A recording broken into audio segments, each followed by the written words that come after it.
안녕하십니까.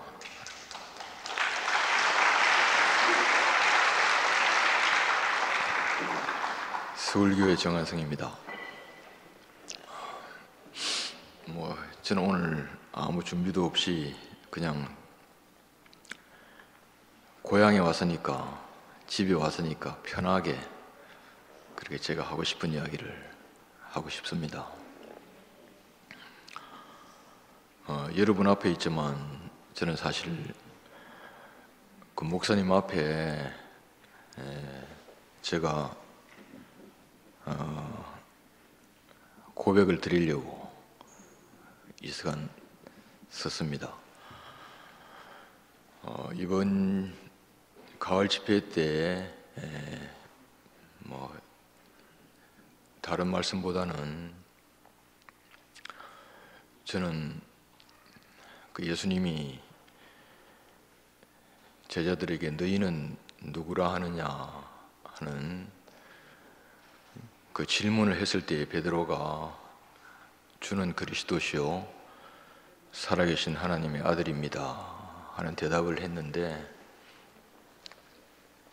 그 질문이 저는 목사님이 저에게 한승아 너는 나를 누구라 하느냐 하는 그런 질문으로 저에게 제 머리에서 떠나지 않았습니다. 그래서 제가 그 이야기를 오늘 하려고 그렇게 합니다. 예수님이 이제 제자들에게 이 질문을 하신 것은 가이사라 빌립보 지방에 왔을 때에 하신 거죠. 이 가이사라 빌립보 지방은 갈릴리 호수에서 한 100리를 더 올라가는 아주 이렇게 예루살렘하고 멀리 떨어진 그런 곳입니다. 여기에서 예수님이 사람들이 나를 누구라 하느냐 하니까 들어는 세례 요한이라고 하고, 또 들어는 엘리야라고도 하고, 들어는 예레미야나 선지자 중에 하나라고 합니다. 이 말은 그렇다고 합니다 하는 그런 이야기잖아요, 그죠? 들었던 이야기고 생각에서 나온 이야기고, 누가 그렇게 말하니까 하는 말이잖아요. 이 말은 예수님하고 아무 상관이 없는 이야기입니다. 그러면 너희는 누구라 하느냐? 이거는 12 제자들에게 묻는 질문이지만 질문을 받는 사람은 자기에게 하는 질문이잖아요. 그래서 베드로는 너는 누구라 하느냐 이렇게 들었던 거죠. 그러니까 주는 그리스도시요 살아계신 하나님의 아들입니다 이렇게 대답을 했습니다.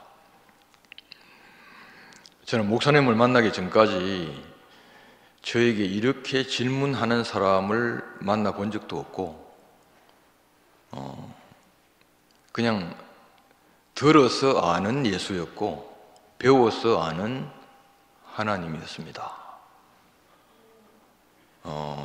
근데 그 예수가 얼마나 저에게 감동을 주셨던지, 저는 예수를 실제적으로 한 번도 만나본 적이 없는데 예수님이 내 죄를 위하여 십자가에 못 박혀 죽으셨다, 그래서 내 죄가 사해졌다 하는 그 말이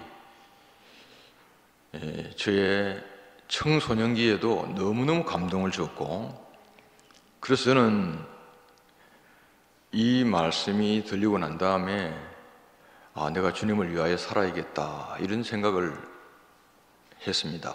이미 고등학교 시절에 그런 생각을 해서 제 고등학교 3학년 때 별명이 목사였습니다. 하도 아이들한테 이야기를 많이 하니까 대학교에 들어가서 저는 71학년 1년도에 대학교에 들어갔는데, 그때에 CCC를 만나가지고 그때 피 묻은 그리스도를 이 땅에 심어서 푸르고 푸른 그리스도의 계절이 오게 하자. 이 말을 들었을 때에 제 젊은 피가 끓었습니다. 이게 이 나를 위하여 죽으신 예수를 전해서 이 땅에 푸르고 푸른 그리스도의 계절이 오게 하자 하는 이 말씀을 듣고 저는 멍청해가지고 계산을 잘 못하는 사람입니다. 그래서 대학 4년 동안에 공부 안 했습니다. 안 하고 오직 전도하고 성경을 공부하고 민족 복음화를 위하여서 그렇게 제 젊음을 다 바쳤습니다. 제가 철학과에 들어갔는데 18명 들어갔다가 13명 졸업했는데 한 사람도 모릅니다. 졸업 사은회 할 때에 제가 안 갈 수 없어가지고 갔는데 교수가 너는 여기 왜 왔냐 그러더라고요. 왜냐하면 한 번도 과학 모임에 참석할 수도 없었고 시간도 없었고 그랬던 사람입니다. 엑스플로 74 끝나고 난 다음에 저는 제 인생이 내가 복음화 될 줄 알았어요. 근데 대집회 끝나고 난 다음에 너무 공허해가지고 제가 이 차가운 가슴을 안고 자취방에서 앞에 있는 그런 현실이 저희가 확 다가와가지고 제가 정말 어쩔 수 없는 너무너무 방황하고 공허하고 어떻게 해야 될지를 몰랐더라고. 저는 3학년 때 저를 CC 인도한 우리 누님이 너 공부해라 그렇게 이야기할 때 저는 누님 민족 복음화가 바로 앞에 있는데 공부는 무슨 공부입니까? 그렇게 했던 사람이거든요. 근데 민족 복음화 끝나고 난 다음에 저는 한 사람도 주위에 한 사람도 없었습니다.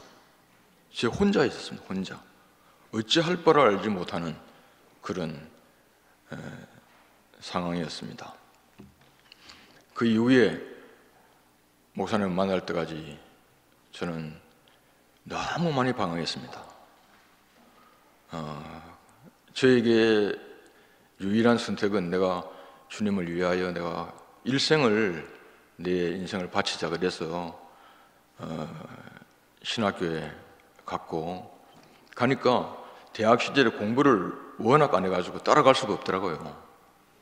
그래서 군대 갔다 와서 3년 동안 좀 준비하고 다시 공부를 해야겠다 하는 그런 마음으로 군대에 왔는데 뭐 공부할 수 있습니까? 저는 기도를 했지만 하나님이 제 기도를 응답해 주지 않으시고 저를 대구 54단 훈련교육도에 조교로 저를 완전히 배치를 시켰어요. 깜깜했습니다. 제가 CCC에서 받은 것은 다른 것이 아니고 내가 변화된 것도 아니고 뭐 하나도 변화된 것이 없습니다. 근데 한 가지 열심.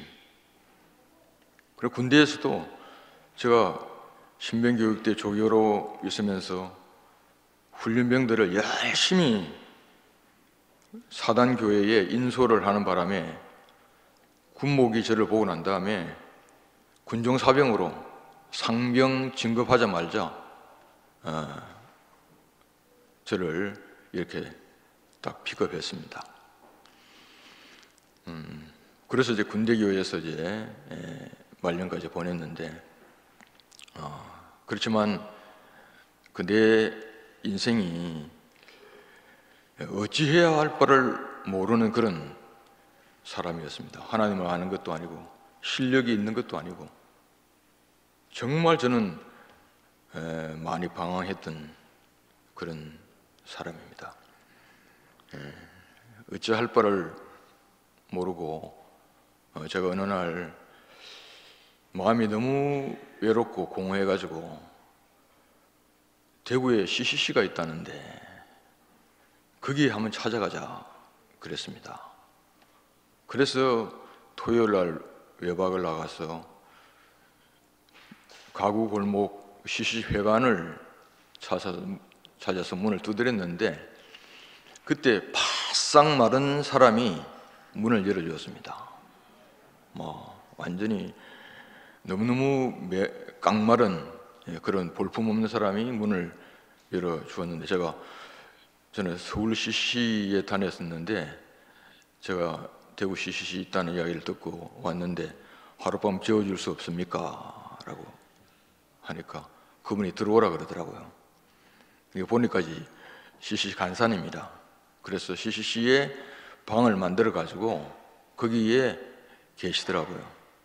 그래서 그분하고 이제 하룻밤을 묵었는데 아침에 일어나니까 저를 깨워서 하얀 쌀밥에, 지금도 생생합니다, 파란 완두콩을 올려가지고 그래서 밥을 해서 그 옆에 연매시장이 있어가지고 시장을 봐서 저보고 밥 먹자 그랬습니다. 그래서 이제 목사님이 해주시는 밥을 먹고 오후에 2시에 그 학생들이 와서 집회를 그렇게 했는데 저는 그분이 누구인지도 몰랐고, 근데 그때에 학생들이 목사님을 좋아하는데 저는 깜짝 놀랐어요. 이렇게 사람을 좋아할 수 있나? 저는 사람을 좋아해 본 적이 없거든요. 하늘에 있는 하나님 좋아하고 예수님 좋아하고 그렇게 했던 사람인데 사람 좋아해 본 적이 없어요. 근데 사람을 너무 좋아하는 거라. 그리고 그 공기가 제가 너무 좋았어요. 야, 이렇게 평안하고 이렇게 안락하고 이렇게 부드러운 공기가 어디 있나. 그리고 그 친밀도가 이때까지 제가 경험했던 그런 세계하고는 너무너무 달랐습니다. 내 눈에 볼 때에 그 학생들하고 목사님의 사이가 마치 암탉이 병아리를 품고 있는 것 같은 그런 것으로 제가 보여가지고 저는 그 그림이 제 안에 너무 선명하게 제게 찍혔어요. 그래서 그 앞에 저는 어떤 사람으로 보였냐면 비 맞은 병아리, 벌벌벌 떨고 있는 비 맞은 병아리로 생각이 되었습니다. 저는 아무도 저를 품어줄 사람도 없고 아무한테도 갈 데도 없고 하늘에 있는 하나님을 내가 부르짖는 사람이었는데 실제적으로 저는 사람이 한 사람도 없었습니다.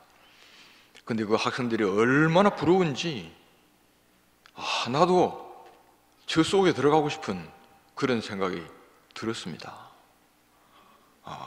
군대 왔는데 그 생각이 저에게 떠나질 않아요. 그래서 저는 나도 모르게 내 마음이 그걸로 끌렸고 발걸음이 그걸로 갔고 그때부터 저는 내 의지라든가 내 결심이라든가 그런 것이 아니고 그 버리꿀 향기에 끌려서 가듯이 저는 그렇게 끌려간 그런 사람이 되었습니다. 그래서 틈만 있으면 제가 갔고 좀 있으니까 이제 재성 형님이 대구에 오셔서 목사님과 같이 살았거든요. 그런데 하여간 저는 그 목사님 보고 싶고 만나고 싶어가지고 그래서 재성 형님 거기 계시는 목사님한테 시간만 있으면 찾아갔던 그런 사람입니다. 그때 저는 무슨 말씀을 들었는지 하나도 기억이 없습니다. 저는 말씀을 들은 것이 아니고 내가 지금 생각하니까 저는 뭘 본 것 같아요. 어떤 세계를 본 것 같아요. 이 세상에 없는 다른 세계, 그 세계를 저는 보았습니다. 목사님 말씀을 들으면서 꾸벅꾸벅 많이 졸았어요. 한참 말씀을 하고 있는데 저는 좋은데 그래도 목사님은 고개를 숙이고 계속 말씀하셨는데 제가 민망하기도 하고, 어쨌든 저는 말이죠, 그 사람이 좋았습니다. 그래서 제가 제대를 하고 다시 서울에 올라갔는데 3년 전에 제가 살았던 그 세계에 살 수가 없더라고요. 막혀가지고, 숨이 막혀서 살 수가 없어서, 그래서 아무하고도 의논하지 않고 대구에 내려왔습니다. 그때가 78년도입니다. 78년도에 대구에 내려왔습니다. 내려와가지고 형제들이 자취하는 거기에 제가 빌부터 살았습니다. 그때 창룡 형제나 LA의 황수 형제가 자취를 했는데 거기에 제가 밥을 얻어먹고 그렇게 살았습니다. 내가 여기에 형제들하고 함께 있을 수만 있다면 하는 그런 마음이었습니다. 그래서 저는 제 시작이 아무것도 없습니다. 아무것도 없고 정말 가난한 거지였고 아무것도 세상에 의지할 수 없었던 사람인데, 이제 제가 확인하지도 않았지만 이 사람이 누군지는 몰라도 내가 숨을 쉴 수 있는 사람이었고, 그 앞에 있으면 내 인생이 내가 아무것도 아니어도 괜찮은 그런 마음이 들었기 때문에, 그래서 저는 그때부터 살았습니다. 내가 대구에 살면서 무엇을 한다 하더라도 나는 붙어 있기만 하면은 나는 여기에 살겠다, 그런 마음이었습니다. 나를 버리지만 않으신다면 난 여기 있겠습니다. 목사님한테 그런 이야기까지 했습니다. 목사님, 저를 버리지 마십시오. 버리지만 않는다면 전 여기 있겠습니다. 그러니까 목사님이 내가 너를 왜 버려? 그러시더라고요.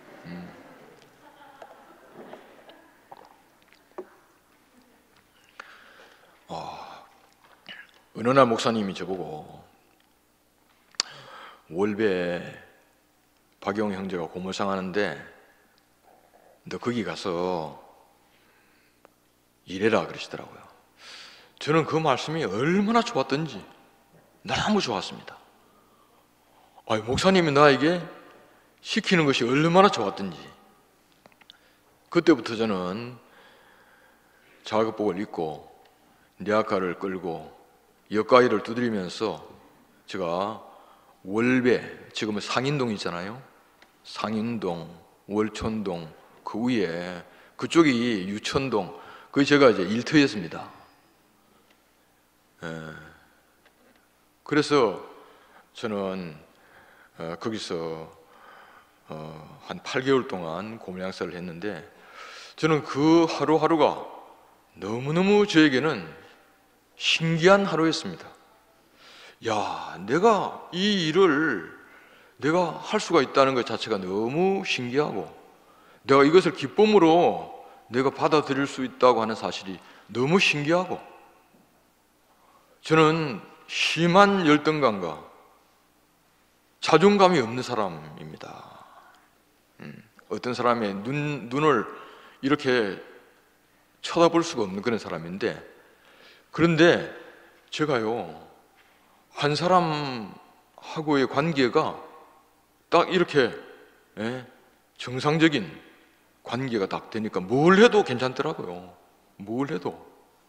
그래서 생전 처음으로 저는 저를 칭찬했습니다. 정한성, 너 정말 잘하고 있어. 저는 저를 칭찬했다니까요. 저는 옛날에 정반대로 살았습니다. 저를 멸시하고 저를 짓밟고 저를 평가절하시키고 그렇게 살았던 사람인데, 근데 제가 저를 볼 때도 너무 대견하고 너무 괜찮아요. 누가 나를 어떻게 보는 것이 전혀 문제가 되지는 않았습니다. 작업복을 입고 빵모자를 쓰고 동네를 돌아다니면서 말이죠, 이렇게 일을 해도 저녁에 목사님이 저를 이렇게 보시는 그 눈빛 하나에 제 하루의 모든 피로가 싹 이렇게 달아났습니다. 야, 내가 이것을 현실로 받아들이는 것이 너무너무 좋았고, 저는 저를 걱정하는 그런 가족들에게 제가 너무 당당하게 이야기했기 때문에 걱정하지 마십시오. 저를 걱정하지 마십시오. 저는 칠남 막내로 태어나서 제 큰 누님하고 제 나이 차이가 24살입니다. 조카가 내보다 나이가 많습니다. 누님들의 전부 다 형님들이 제 부모와 같은 사람입니다. 그러니까 부모가 없는데 저를 얼마나 염려를 했겠습니까? 근데 저는 말이죠, 처음으로 염려하지 마십시오. 제가 잘 살 수 있습니다. 하도 제가 확신 있게 이야기했기 때문에 그때부터 저의 형님 누님들이 저를 안심했습니다. 그리고 그 이전에 제가 눌리고 상처받고 제가 갈등했던 모든 것이 말이죠, 8개월 동안에 다 끝났습니다. 신기했습니다. 저에게 정말 새로운 날이었습니다. 새로운 날.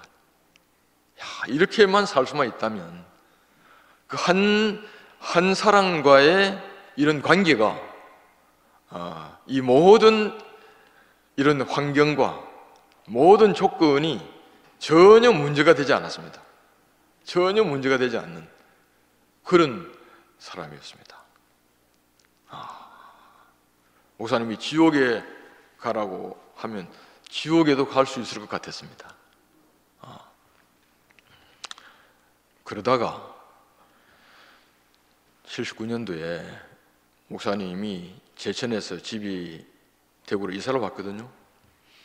그때에 목사님이 저보고 하루 쉬면서 내하고 저 칠성동 중고 가구상에 한번 가자 그러셔가지고 제가 목사님을 따라갔는데, 목사님은 저 앞에 계시고 가시고 나는 뒤에 갔는데, 그때에 내가 내 앞에 가는 목사님을 딱 보니까 완전히 이게 죽음에 끌려가는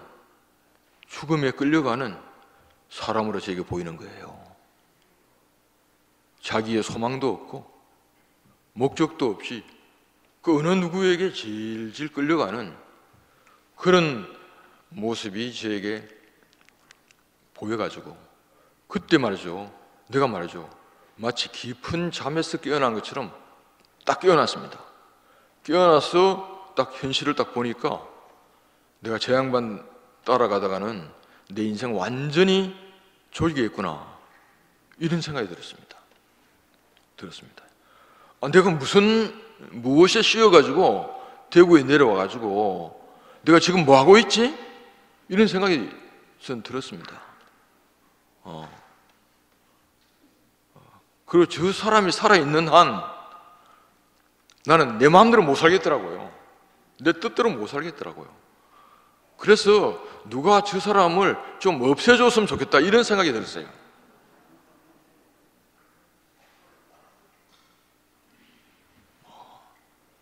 나는 내 인생에 딱 장벽을 만난 거죠. 딱 장벽을 만났습니다. 나는 내 뜻대로 살려고 한 것이 그런 마음이 없었는데 딱 꿈을 깨워보니까 저 사람 때문에 내 뜻대로 살 수가 없더라고요. 그래가지고 그때부터 그렇게 좋았던 목사님, 나의 전부였던 목사님이 완전히 뭐로 보입니까? 이게 내 인생을 완전히 가로막는 그런 사람으로 보여가지고, 그래서 목금토 집회를 하는데 말씀이 하나도 안 들려요. 하나도 말씀이 안 들리고, 어떻게 하면 대구에서 다른 데로 서울로 도망가나 이 생각밖에 안 했어요. 그래서 신문지를 사가지고 그 밑에 광고, 사원 모집 그것만 봤습니다. 하나도 말씀이 안 들렸습니다. 그것만 봤습니다. 대구만 떠나면, 이얼리만 떠나면 나는 날개를 펴고 내 마음대로 살 수 있을 것 같은 이런 생각이 들어가지고 그래서 저는 서울에 취직이 되어서 가는 날, 야, 이제 해방이구나. 이 지긋지긋한 대구 교회, 내 마음대로 하지 못하도록 완전히 가로막는 답답한 대구 교회를 떠날 수 있게 되었구나 하면서 말이죠, 저는 환호를 부르면서 서울로 갔습니다. 그렇게 좋았던 동산인데, 그렇게 좋았거든요. 대명동에 거기에 안진행이 그 옆에 똥물이 흐르는 그것이 똥물이 아니고 저는 너무너무 좋은 말이죠. 무슨 물입니까? 생명수 물로 생각을 하고 형제들하고 그렇게 좋았고 아무 부러움 없이 그렇게 살았는데, 내 안에 딱 그 사람이 끌려가는 자기 뜻대로 못하는 죽음에로 끌려가는 한 사람으로 보이게 되었을 때에, 그때 말이죠, 대명동이 그냥 똥물이었고, 그리고 그 동산은 나를 완전히 가두는 감옥이었습니다.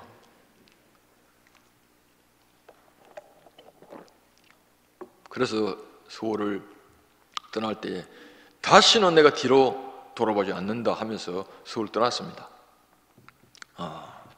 떠나가지고 제가 초등학교에서부터 대학교까지 서울에서 있었습니다. 그래서 다시 서울로 가서 옛 친구들을 만나고 다시 내가 서울에 가서 옛날로 돌아갈 수 있을 줄로 생각을 했습니다. 그렇지만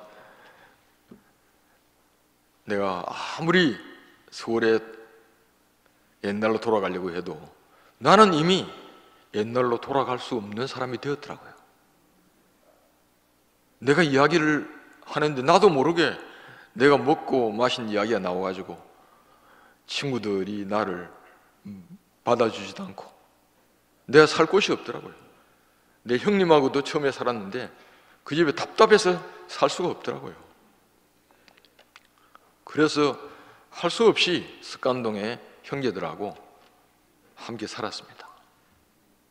함께 살면서 그때부터 저는 말이죠, 희미한 어중간한 그런 생활을 했습니다. 정말 그랬습니다.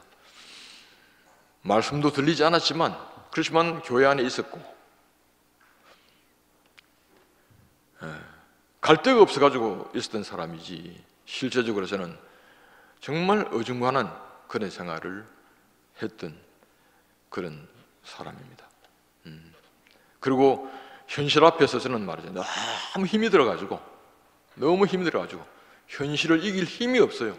힘이 없어가지고 그때 노량진에 형제들하고 같이 살았는데 직장이 동대문이었었는데 하루에 2번 한강교를 오고 가고 하면서 하여간 할 수만 있으면 빠져 죽고 싶은 그런 생각을 할 정도로 저는 말이죠, 그 세상이 나에게 덮쳐오는 그 무게를 제가 견딜 수가 없었습니다. 그렇지만 저는 떠날 수 없는 그런 사람이었습니다. 그러니까 지금 생각하니까 연옥.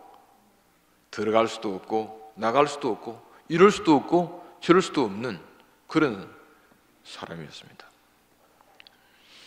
그 이후에 저는 다시 공부를 해가지고 대구의 교사가 되고 또 때가 돼가지고 내가 찍은 자매하고 결혼도 하고 그렇게 많은 일이 있었지만, 그렇지만 목사님이 아시는 대로 저는 정말 당신이 누구인지 확실히 모르면서 형제들이 그렇다 하니까 그런 사람들처럼 그렇게 몰려다녔습니다. 그 물결에 저는 몰려다녔습니다.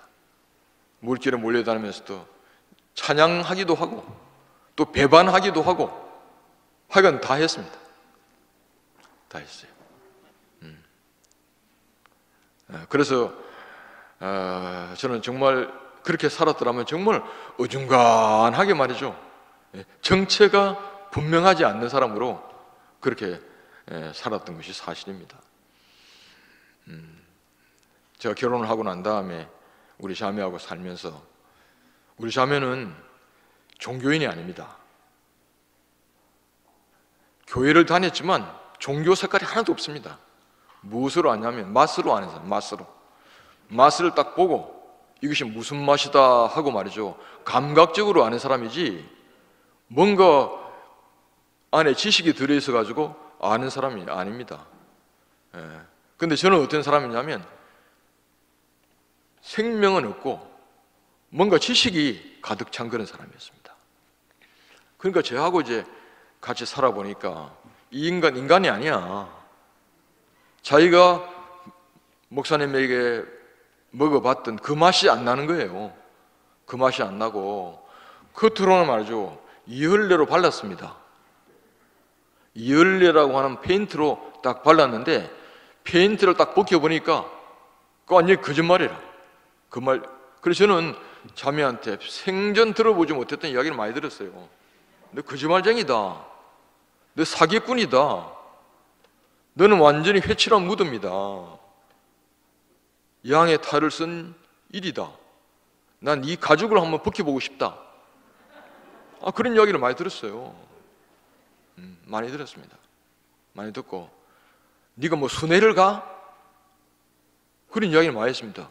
저는 형제들을 따라 순회 많이 갔거든요. 홍은선이가 계속 부르니까 저는 따라 나서는 거라.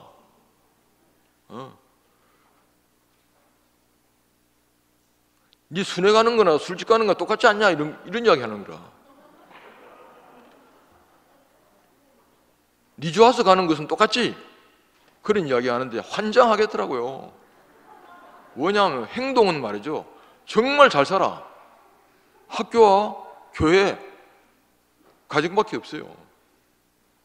없는데 우리 자매는 먹을 수 없는 사람이라. 먹을 수 없는 사람이라.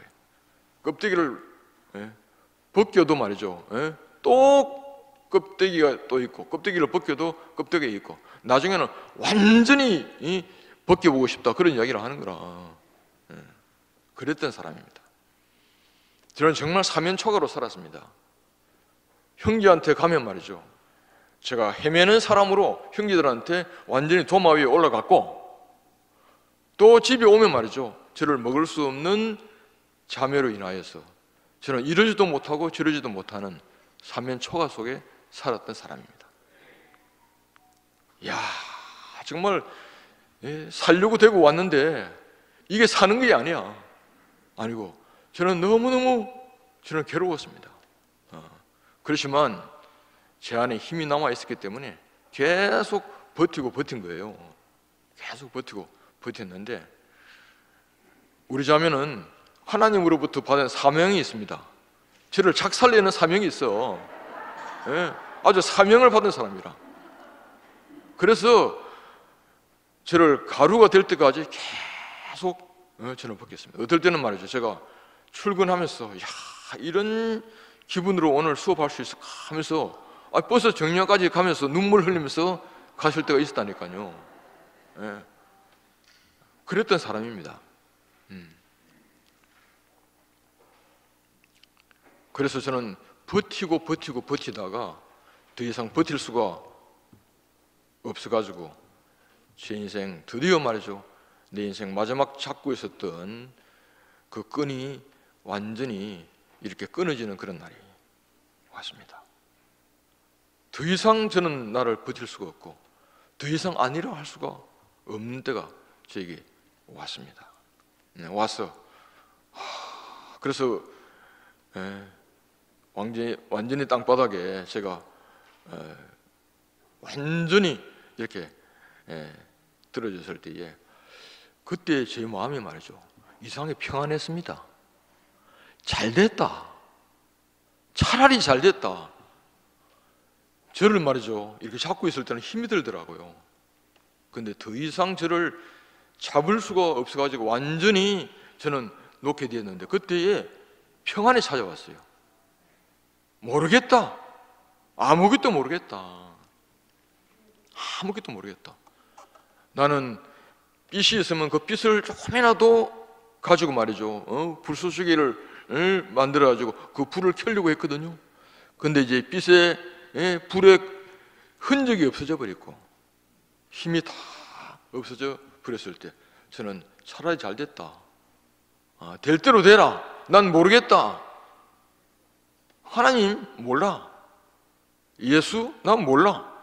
목사님 난 몰라. 아무것도 모르겠다. 내가 말씀을 들으면 많아. 저는 더 이상 내 스스로 내 힘으로 뭘 어떻게 할 수가 있는 그런 사람이 제가 될 수가 없더라고요. 그래서 나는 우리 자매가 나팔이기 때문에 교회 나팔을 부르되는 것을 입을 막고 싶었습니다. 하지 마라. 하지 마라. 그런데 나팔 부르라. 나팔 부르라. 내가 더 깨질 것이 뭐가 있나? 더 내가 폭로될 것이 뭐가 있나? 그런 마음이었습니다. 저는 내가 생전 처음으로 말이죠. 저를 잡고 있었던 것이 아무 소용이 없는 사람처럼 제가 딱 이렇게 실이 끊어져 버리더라고요. 그때 저는 나는 소용이 없는 사람이구나. 나는 아무 소용이 없는 사람이야. 하나님에게도 버려졌고 예수에게도 버려졌고 목사님에게도 아무 소용이 없는 사람이구나. 그걸 제가 그때 알았다니까요. 아무 소용이 없구나. 그리고 우리 자매에게도 아무 소용이 없고 우리 평안이에게도 부끄러운 애비였습니다.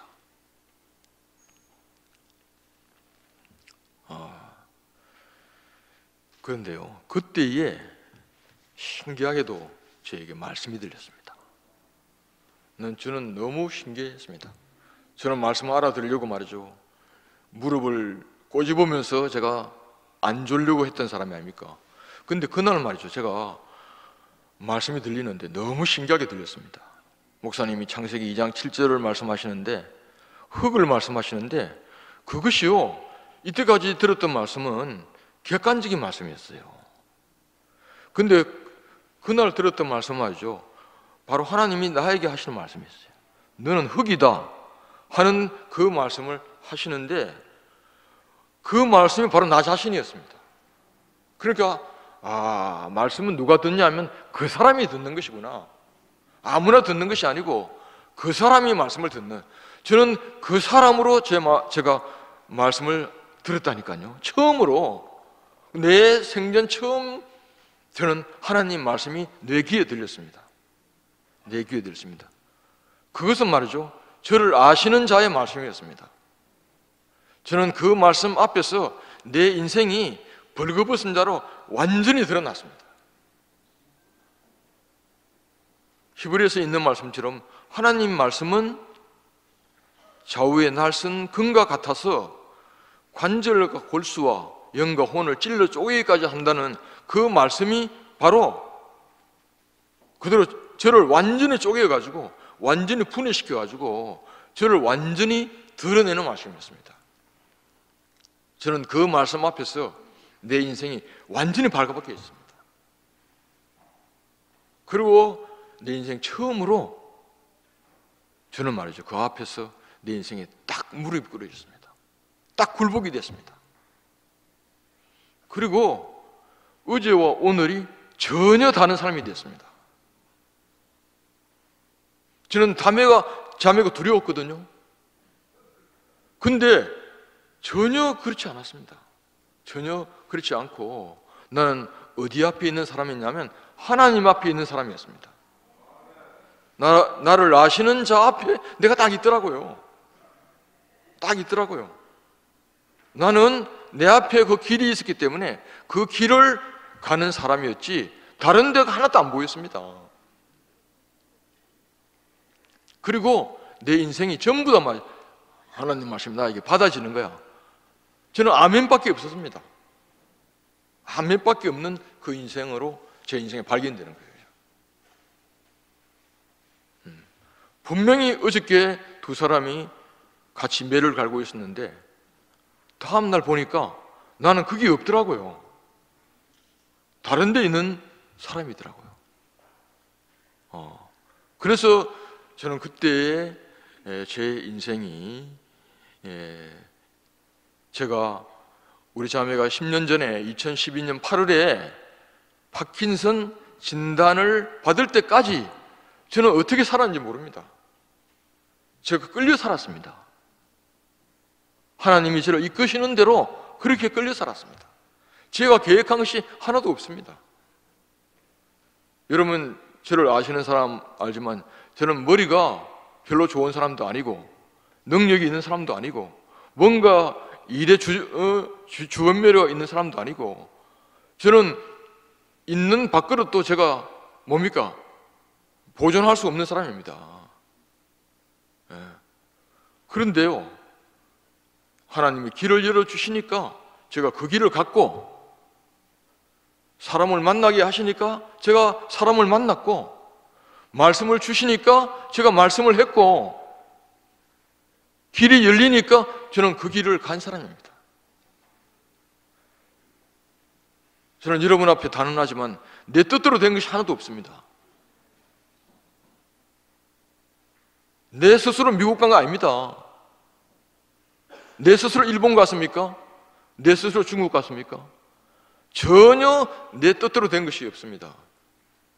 제가 만난 사람 전부 다 하나님이 만나게 해주셔서 만났고, 그동안에 저는 많은 시간 동안에 대구에 있는 시간과 밖에 있는 시간이 거의 같을 정도로 그렇게 제가 다녔던 그런 사람인데, 근데 그것이 나로 말미암아 된 것이 아니었습니다. 저는 겁이 많고, 저는 정말 말이죠, 이렇게 사람 상대하는 것이 쉬운 사람이 아닙니다. 그런데 하나님이 길을 열어주시니까 그가 다 되더라고요. 다 되더라고요. 그렇게 살았습니다.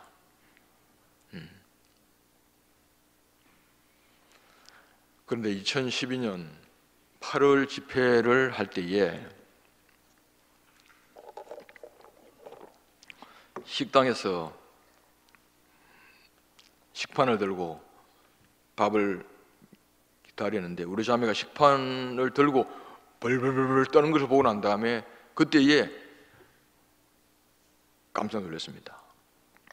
그리고 김정은 형제가 이 파킨슨 같다. 그래서 이제 연락을 해가지고, 그래서 우리 평안이가 삼성병원에 연락을 해서 파킨슨 진단을 받으러 갔는데 딱 가니까 파킨슨이라. 그래서 그때부터 저는 하나님이 제가 하는 모든 것을 완전히 멈추었습니다. 2012년부터 그렇게 돌아다니던 제가 완전히 아무것도 제가 할 수 없어가지고 우리 자매가 딱 붙어 있습니다. 데일리에 그때부터 한 것이 40평 땅을 얻어가지고 제가 농사 지은 것밖에 없습니다. 아무것도 제가 한 것이 없습니다. 그래도 저는 하나님이 있게 하시니까 있게 했기 때문에 저는 그것이 저에게 있어가지고 전혀 문제가 되지 않았습니다. 되지 않고 그렇게 살았습니다. 그런데 2016년도에 목사님이 내려와 보라 하는 큰 프랭카를 알고 가을 집회를 하게 됐을 때, 그때 목사님이 십자가의 효능을 말씀하시거든요. 하셨는데 저는 그때 그 말씀이 제 귀에 안 들리는 거라. 저는 말씀을 잘 들을 줄 알았는데 말씀이 안 들리는 거예요. 말씀이 들리지 않았습니다. 어떻게 들리냐면, 저는 그동안에 뭘 가지고 살았냐면, 목사님이 흙이라고 하는 그 말씀을 하셨을 때에 그 안에서는 모든 것이 해석됐습니다. 십자가에 못 박힌 예수가 바로 인생의 흙의 자리를 이야기를 하는 것이구나 라고 그렇게 저는 알아들었고, 그 안에 제 인생이 전부 다 해석이 되었습니다. 제 인생이 해석이 되고, 제가 그 이야기를 할 때에 그게 말이죠, 어떤 사람도 거부한 사람이 없었습니다. 심지어 예수를 안 믿는 사람도 다 수긍하는 거야. 그래서 그걸 가지고 말이죠, 저는 많은 이야기를 한 것 같은데 딱 요약하면 인생은 흙이다. 그걸 가지고 저는 돌아다녔습니다. 그걸 가지고 제가 말씀을 하고 다녔습니다. 그런데요, 2017년 목사님이 처음 십자가에 못 박혀 내려올 수 없는 예수를 딱 이야기할 때에, 그때에 저는 어떻게 들었냐면, 흙을 이야기하시구나 이렇게 들었어요. 그 내가 모르는 이야기가 아니고 내가 아는 이야기로 저에게 들었기 때문에, 사람이 아는 이야기를 하게 되면 감동이 없습니다. 아는 이야기를 하게 되면 그게 쑥 지나갑니다. 그렇게 저에게 지나가는 말씀으로 들렸고, 목사님이 2017년도에 구미병원에 입원하시고 거기에 하신 말씀이 바로 시를 말씀, 시가 완성되었다, 그 말씀을 하시고, 우리 교회에서 23일 동안에 말이죠, 형제들이 같이 목사님의 쾌유를 위하여서 같이 기도를 할 때에, 그때에 저는 말이죠, 거기에 하루도 빠짐없이 참석했지만 제 인생이 이렇게 마음이 말이죠, 옛날 같진 않아요. 답답한 거라, 답답하고 뭔가 제 안에서 말이죠, 이렇게 동참이 안 되고 뭔가 흐르지 않는 제가 너무너무 답답했습니다. 답답했어요. 답답하고, 그 후에 목사님이 나오셔가지고 이렇게 하시는 그 말씀을 들을 때에 형제들이 다 좋아하고 하는데, 저는 마치 외톨이가 된 것처럼 그 말씀이 저에게 이렇게 들리질 않는 거예요. 우리 교회 제일 답답한 것이 말씀이 안 들리는 게 답답한 거 아닙니까? 내색은 할 수가 없고 말씀이 안 들려서 참 답답했습니다. 2017년 가을에 목사님 저를 서울에 올라가라고 그렇게 하셨을 때에, 저는 서울에 가서 뭘 가지고 했냐면 옥중 서신을 가지고 골로새서 중간까지 제가 계속 했습니다. 그것은 결국은 목사님이 자기가 해석해 놓은 예수를 가지고, 저는 거기서 서울교회에 그걸 가지고 같이 나누었습니다. 같이 나누었는데, 이 십자가 이 복음이 말이죠, 확산되기 전까지는 그걸 가지고 잘 살았어요. 잘 살았습니다. 잘 살면서 정한성 형제가 서울에 오니까 아버지가 없는 우리들이 이제는 아버지를 만났다 그러면서 말이죠, 저를 사랑해 주시고 저를 이렇게 인정해 주시고 그렇게 해가지고 잘 살았어요. 잘 살았는데 이 물결이 말이죠, 서울에 막 이렇게 오게 되니까 형제들이 대구에 원정 가고, 그리고 이 말씀을 들으면서 말이죠, 이제 정한성 말씀 못 듣겠다 이런 이야기가 이곳저곳 막 튀어나오는데, 내가 다른 이야기 하나, 내 목사님 이야기하지, 내가 다른 이야기 하나, 이렇게 했습니다.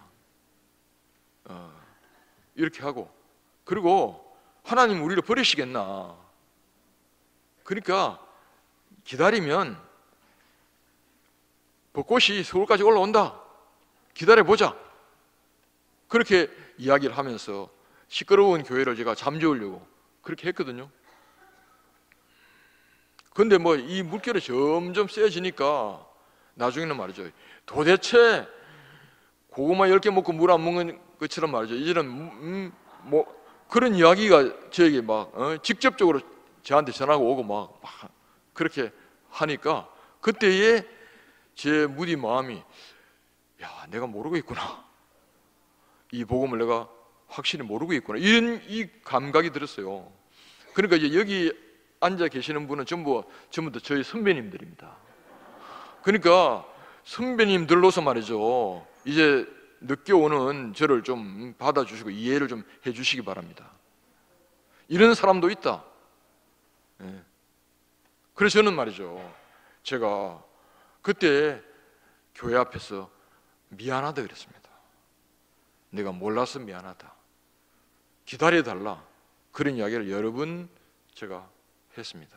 하고 저도 목사님 말씀을 이제 좀 심각하게 들어봐야겠다 해가지고 2016년도 가을 집회 말씀부터 말씀을 깊이 제가 들어보려고 노력을 많이 했지만, 그렇지만 이 안에 들어있는 많은 좋은 것들,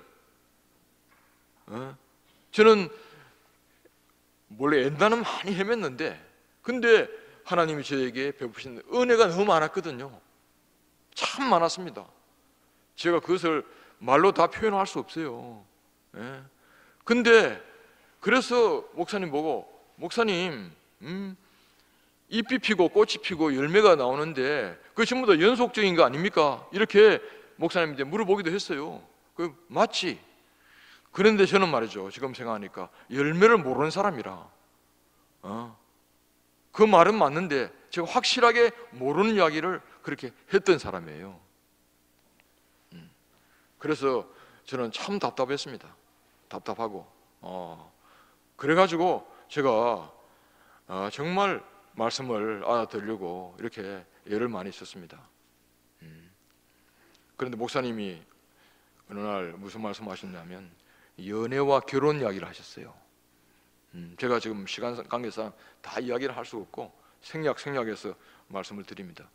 연애와 결혼 이야기를 하는데, 목사님이 최근에 결혼했대요. 깜짝 놀랐어요.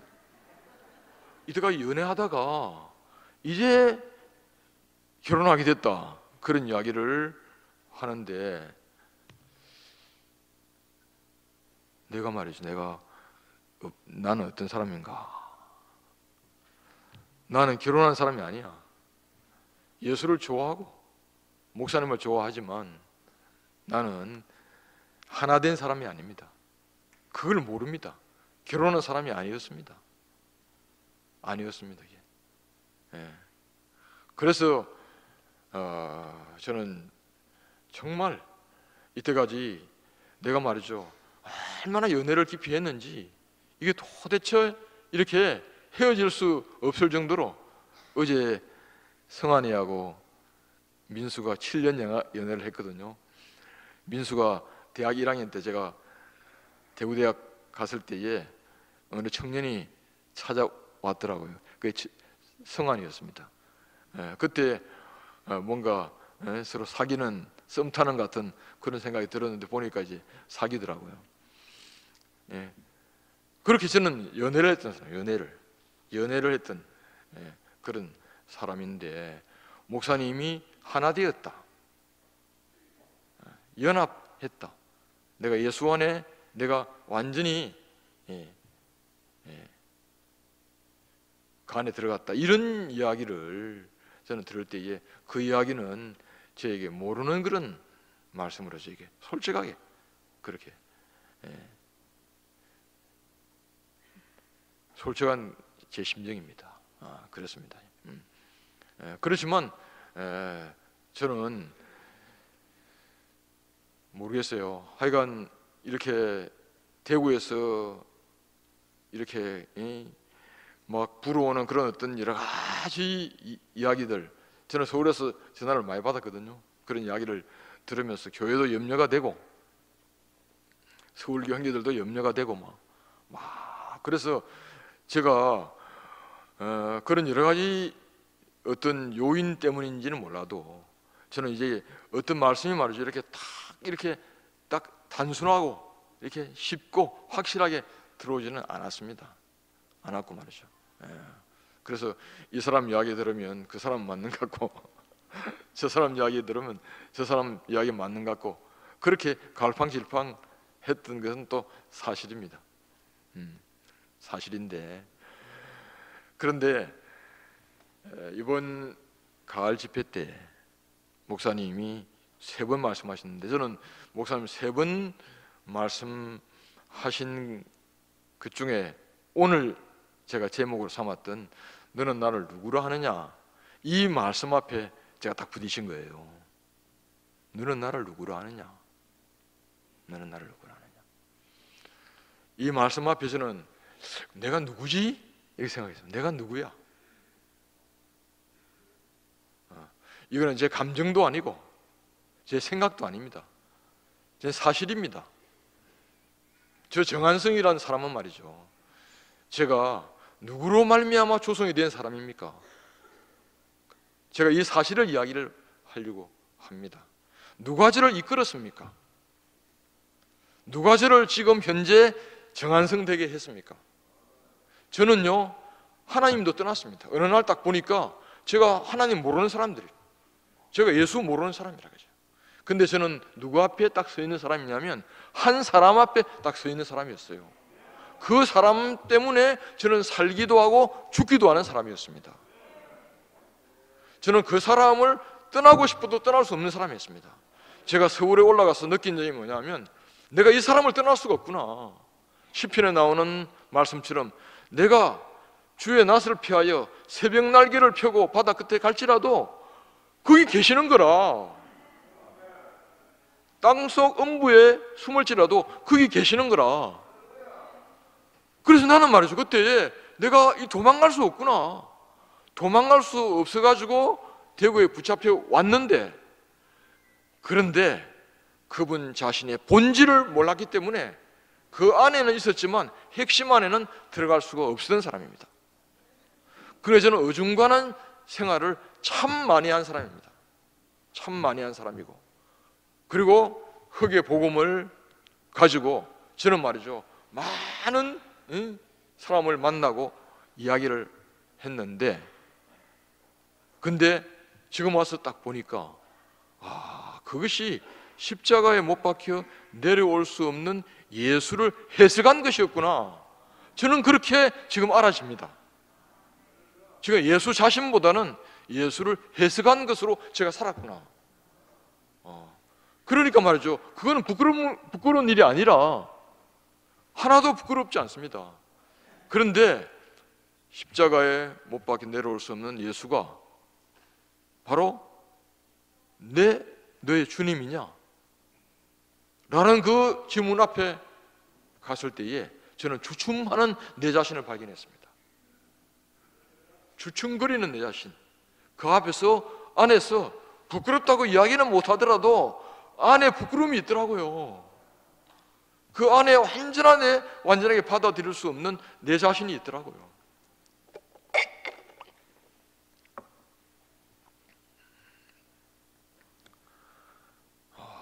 근데 이번 집회를 통하여 목사님이 너는 나를 누구라 하느냐라고 그렇게 저에게 질문하게 되었을 때에 저는 내 자신을 내가 누구냐 하는 것을 봤는데 나로 말미암은 것도 하나도 없고, 세상으로 말미암아 된 것도 하나도 없고, 종교로 말미암아 된 것도 없고, 저는 말이죠, 한 사람에 의하여 내 인생이 된 사람이더라고요. 만물이 그로 말미암아 지은 바 되었으니 그가 없이는 된 것이 없다 하는 그 만물은 만물을 이야기하는 것이 아니고 내 자신이야. 내 자신이 머리에서부터 발끝까지 그로 말미암아 조성되지 않는 것이 하나도 없는 사람이라. 하나도 없는 것이 바로 내 자신입니다. 내 자신이라. 내 자신. 그래서 내가 보니까 나는 말이죠, 결혼식을 해야 결혼하는 걸로 생각했거든요. 그게 아니고 나는 이미 그 안에 있었던 사람이라. 그걸 발견했습니다. 나는 이미 그 안에 있었네. 내가 몰라서 그렇네. 이번에 목사님이 너는 나를 누구라 하느냐 하는 그 질문 앞에 딱 서게 됐을 때에 나는 당신으로 말미암아 된 것 이외에는 내가 없습니다. 그 이야기를 하는 것이 내 자신이고 그 이야기를 하는 것이 내 진실이더라고요. 이건 뭐 감정이 아닙니다. 사실입니다. 사실인 거라. 사실인 것이면. 나는 목사님 만나고 난 다음에 가족을 다 떠난 사람입니다. 그래서 저희 가족을 생각할 때에 쟤는 우리 세계 사람이 아니야. 내가 그렇게 만들었습니까? 그로 말미암아 된 사람이고 세상 안에는 내가 없습니다. 나는 어디 안에 있습니까? 나는 이 한 사람 안에 있습니다. 이 한 사람 안에 있는 사람입니다. 그래서 그가 십자가에 못 박혀 내려올 수 없는 예수하고 결혼했다 하니까 나는 목사님이 예수하고 결혼한 그건 잘 몰라요. 그렇지만 내가 목사님만이 있는 건 확실한 거야. 다른 건 모릅니다. 그 안에 있는 나는 확실해. 그 안에 있는 나는 확실해. 그래서 그 말이구나. 내가 사단장을 알 필요가 없어요. 내가 소대장 안에 있으면 중대장 안에 있고, 중대장 안에 있으면 대대장 안에 있고, 대대장 안에 있으면 사대장 안에 있는 거 아닙니까? 그러니까 이게 바로 내 앞에 있는 그분하고 내하고의 이런 절대적인 관계가 중요한 거라. 절대적인 관계가 있느냐 없느냐, 그것이 이번에 제 안에 딱 풀린 거예요. 딱 풀린 것입니다. 그죠? 그래서 내가 그 당사자, 그죠? 나의 당사자인 목사님 앞에서 내 속에 있는 이야기를 딱 하니까 내 자신이 딱 분명해지는 거라. 애매모호한 이야기를 할 때는 분명하지 않았습니다. 근데 난 당신으로 말미암아 된 사람입니다. 나는 세상으로 말미암아 된 것이 없습니다. 세상에 빚진 거 하나도 없습니다. 나는 당신으로 말미암아 태어난 것이고, 당신이 나의 근본입니다. 당신이 나의 뿌리입니다. 내가 이 이야기를 딱 하니까 말이죠, 내 인생이 딱 뭡니까? 분명하고 내 인생이 확실한 거야. 확실한 겁니다. 내가 다른 사람이 뭐라고 그래도 난 아무 문제가 없습니다. 이거는 뭡니까? 내하고 절대적인 인격적 관계 아닙니까? 누가 카드라 그래서 하는 것이 아닙니다. 바로 내가 그런 사람입니다. 내가 그거 없으면 나는 없습니다. 없습니다. 그래서 이 말씀을 내가 이야기를 하면 할수록 내가 너무 신기한 거라. 뿌리가 점점 더 깊어지는 거라. 근원이 점점 더 확실해지는 거라. 그래서 실제가 뭐냐? 실제를 이야기하기 위하여 여러 가지 비유가 있고 여러 가지 설명이 있잖아요. 나는 이때까지 실제가 희미했고 그 설명을 너무 잘했던 사람이라. 근데 그게 아니고 실제가 있으니까 내려오지 못한 그 한 사람을 말하기 위하여 흙도 필요하고 여자도 필요하고 빈 그릇도 필요하고 형상도 필요했구나. 이것이 실제구나. 이것이 나의 영원한 실제구나. 그래서 나는 이 생명이 너무 신기하구나. 생명은 말이죠, 지극히 개인적입니다. 지극히 개인.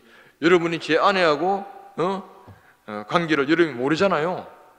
저는요, 우리 자매가 이번에 내려오고 싶어도 몸 때문에 내려올 수가 없어. 집 밖에 나갈 수가 없어요.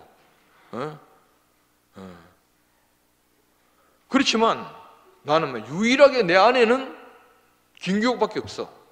그런 것을 여러분이 모르잖아요. 그렇지만 나는 그 이야기를 하는 것이 너무 확실한 이야기라. 그 생명의 관계는 너무나 개인적이고 너무나 사소하고 너무나 주관적입니다. 근데 그것이 말이죠, 확실한 거예요. 누가 그렇다 하더라 하는 것을 내가 그렇게 이야기하는 것은 그 엉터리입니다. 내 고백이어야 되지 않습니까? 내 말을 해야 될 거 아니겠습니까? 내 말을 하는 것은 아무 문제가 안 됩니다. 근데 그렇게 말하자, 그건 엉터리입니다. 그렇게 말하자는 것은 생명의 세계는 없습니다. 생명의 세계는 내 말만 있을 뿐입니다. 우리를 어디에서 불러냈습니까? 바벨에서 불러내신 거 아닙니까? 바벨이 무엇입니까? 바벨은 집단 지성입니다. 이렇게 하자, 되자, 모이자, 그건 바벨입니다. 생명은 바로 내 말을 할 뿐입니다. 누가 너에게 왜 이렇게 말하지 않느냐? 말할 수 없어요. 생명의 세계는 내 말을 할 뿐입니다. 베드로가 예수님에게 이 사람 어떻게 되겠습니까? 라고 이야기하니까 무슨 상관이냐? 너는 나를 따르라 그랬습니다. 우리 형제가 옆에 어떤 사람이라도 무슨 상관입니까? 나는 내 길을 갈 뿐입니다. 내 길을 가는 그 안에서 우리가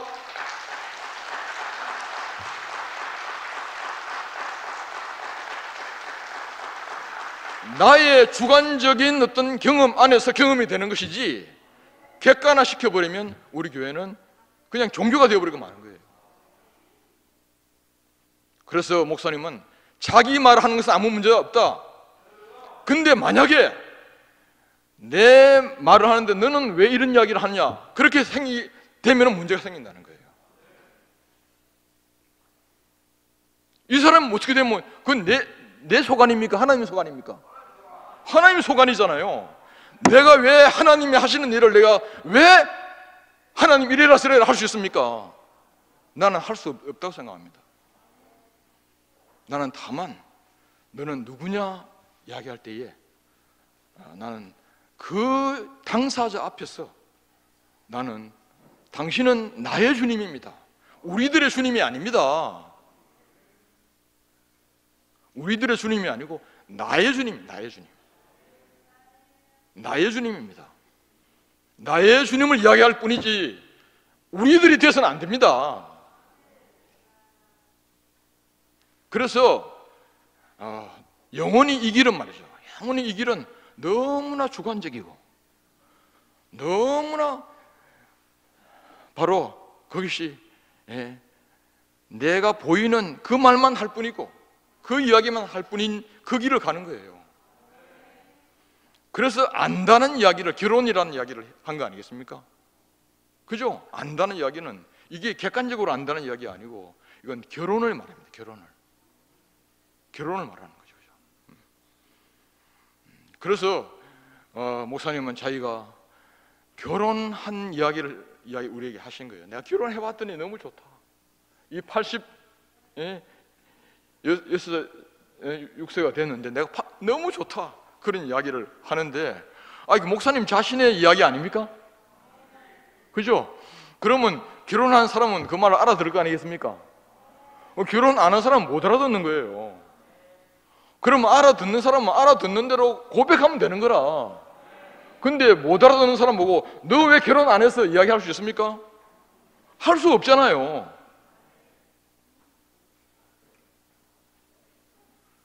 그래서 참 우리가 정말 이 생명의 길을 가는 것이구나. 누가 무슨 이야기를 한다 하더라도 그것은 뭡니까? 내가 이 사람에게 뭘 이야기할 자격이 있습니까? 아무 자격이 없습니다. 하나님이 하시는 일이 있고 내가 할 일이 있습니다. 내가 할 일은 나는 내 주님 앞에 있는 것입니다. 나는 내 주님 앞에서 내 말을 하는 것입니다. 누가 헤매든 안 헤매든 그것은 내 소관이 아닙니다. 내 소관이 아니고 나는 영원히 나는 당신으로 말미암아 나의 나 된 것은 나는 당신으로 말미암아 된 것이지, 나는 우리 형제들이 내 되는 도움 준 거 있었습니까? 없습니다. 저는요, 제가 우리 자매가 파킨슨에 걸렸을 때에 여름 집회를 할 때에 어떤 사람이 내보고 그런 이야기 했습니다. 형제가 먼저 죽으면 기호기를 누구한테 부탁하겠냐라고 물어봤어요. 근데 저는 말이죠, 그 말이 얼마나 생뚱맞게 들리는지. 왜냐하면 저는 그걸 맡길 사람이 한 사람도 없어요. 솔직히 저는 여러분 가운데 내 자매를 맡길 사람 한 사람도 없습니다. 맡아주겠습니까? 한 사람도 없어요. 그런데 그렇게 이야기한 것은 뭐냐면, 우리가 40년 살았지 않냐, 그 말입니다. 근데 역사를 가지고 우리 자매를 맡아줄 사람 한 사람도 없어요. 내 같은 운명이어야만 맡아줄 거 아니겠습니까? 안 그렇습니까? 그렇기 때문에 저는 그 이야기가 너무 인간적으로 들렸습니다. 근데 목사님을 만나고 난 다음에 내가 남은 것은 뭐냐면, 우리 형제들을 만나는 것은 이 운명 안에서 만나지 역사 안에서. 나는 그거 전부 다 말이죠, 정말 역겨워요. 역사가 아닌 다른 것으로, 창세기다 이것으로 만나는 게 아닙니다. 운명으로 만나지 않으면 만날 수가 없어요. 목사님 앞에 내가 고백하는데 그 고백하는 한 형제 안에서 내 고백이 발견되면 내가 같이 동참하면 될 거 아닙니까? 아멘하는 세계 아닙니까? 그래서 하나님 나라는 바벨의 원리가 아닙니다. 그 세계에서 한 사람을 뽑아낸 거예요. 그렇지 않아요? 우리가 그 세계에서 딱 뽑아져 나온 사람이잖아요. 그래서 너는 내가 너에게 지시할 땅으로 가라 그랬습니다. 그러니까 아브라함 말이죠, 그 집단 세계에서 한 사람을 따라 나온 거예요. 저도요, 집단 세계에서 한 사람을 따라 나온 거 아닙니까? 누가 나를 불렀습니까? 여러분이 나를 불렀습니까? 아닙니다. 나를 부르신 이가 있습니다. 나는 목사님이 지금 말이죠, 연세가 많으시고 힘이 없고 아무것도 못해도 그는 나의 근원입니다. 그는 나의 생명입니다. 나의 뿌리입니다. 그거 없이는 내가 된 것이 없습니다.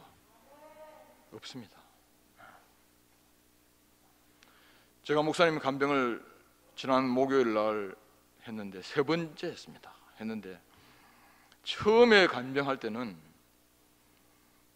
인간적으로 우리 목사님 그런 마음으로 간병을 했습니다. 두 번째는요, 제가 그동안에 너무너무 목사님하고 연애를 했잖아요. 연애한 사람으로서 간병을 했습니다. 근데 세 번째는 제가 목사님하고 결혼했더라고요. 그게 너무 기뻤습니다. 아무 막이 없었습니다. 우리를 어디로 이끄십니까? 당신 자신 안으로 이끄시는 거예요. 당신 자신 안으로. 너는 나만 따르라.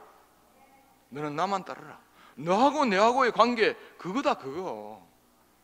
그거다. 누가 뭐라 할지라도 그건 상관이 없다. 너는 나의 관계다. 너하고 나하고 영원한 관계 그것밖에 없다. 저는 목사님을 만나고 난 다음에 처음으로 저는 알게 된 것이, 이게 내 길이구나. 좋아서 가는 길도 아니고 안 좋아서 안 가는 길도 아니고 누가 가자 그래서 가는 길도 아니고 영원히 뭡니까? 바로 내 길입니다. 그렇잖아요. 내가 어릴 때부터 잔비가 굵었던 서울인데 근데 거기서 누가 나를 뽑아냈습니까? 한 사람 아닙니까? 한 사람? 그래서 그분이 나를 뽑아내실 때는 그의 영원한 증인이 되게 하기 위하여, 그죠? 영원한 증인이 되게 하기 위하여 나를 뽑아내신 거예요. 그래서 저를 십자가에 내려올 수 없는 그 운명 안에 당신 자신이 사라지심으로 저도 뭡니까? 저도 바로 그 운명 안에 밖에는 제가 있을 곳이 없는 거예요. 그 길 밖에는 제가 있을 곳이 전혀 없는 그런 사람으로 제가 발견이 됩니다. 그래서 너는 나를 누구라 하느냐? 너는 나를 누구라 하냐? 너희들은 나를 누구라 하느냐? 이렇게 물어보면 말이죠. 이게 나는 그게 그럴 수 없는 거 아닙니까? 근데 듣기는 뭡니까? 어떻게 듣습니까? 너는 나를 누구라 하느냐? 너는 나를. 나는 이 질문 앞에 내가 목사님 앞에 내가 확실하게 대답할 수 있는 것이 너무 감사해요. 그래서 저는 이번에 내려오면서 목사님이 바로 너는 나를 누구라 하느냐 이 말을 듣고 싶어 하시구나. 설교를 듣고 싶어 하시는 것이 아니고 너는 나를 누구라 하느냐 이 말을 듣고 싶어 하시는 거야. 그래서 오늘 여러분 앞에 있지만 저는 지금 현재 누구 앞에 이야기하고 있습니까? 목사님 앞에 이야기를 하고 있어요. 여기 원고가 필요합니까? 필요 없잖아요. 뭐 준비가 필요합니까? 필요가 없습니다. 나는 영원히 그 앞에 있는 한 사람이고 그로 말미암아 된 사람일 뿐입니다. 그래서 나는 영원히 이분을 더 깊이 알기를 원합니다. 더 깊이 알기를 원합니다. 그리고 이 더 깊이 알기를 원하는 이 생명 안에서 여러분하고 교제하기를 원합니다. 그렇지 않으면 말이죠, 우리는 언젠가는 뭡니까? 언젠가는 삐뚤어질 수 있어요. 그러나 한 운명 안에 만난 것은 맞죠. 내가 어찌할 수 없는 거 아닙니까? 내가 어떻게 할 수가 없어요. 우리 정영 누님 이야기도 또 들어야 되니까. 그래서 저는 말이죠, 참 행복합니다. 이 시간은 제가 있는 것이. 그래서 제가 이번에 대구 내려와서 목요일 내려와가지고 이렇게 아침 새벽에 일찍 일어나니까 우리 데일리에 이래저래 그러면서 제가 얼마나 행복한지 몰라요. 참 행복했습니다. 참 내 앞에 물어보시는 분이 있고 내가 고백할 수 있는 내가 있다는 사실 얼마나 감사한지 모르겠어요. 저는 정말 아무도 없었던 사람이거든요. 근데 이제는 나의 머리가 있고 나의 근본이 있고 나의 뿌리가 있고 나의 생명이 있고 나의 모든 것이 되는 주님이 내 앞에 있었어. 내가 그 안에 포함되는 것이 예수 안에 포함되는 이 신기한 세계로 저를 부르신 주님을 찬양합니다.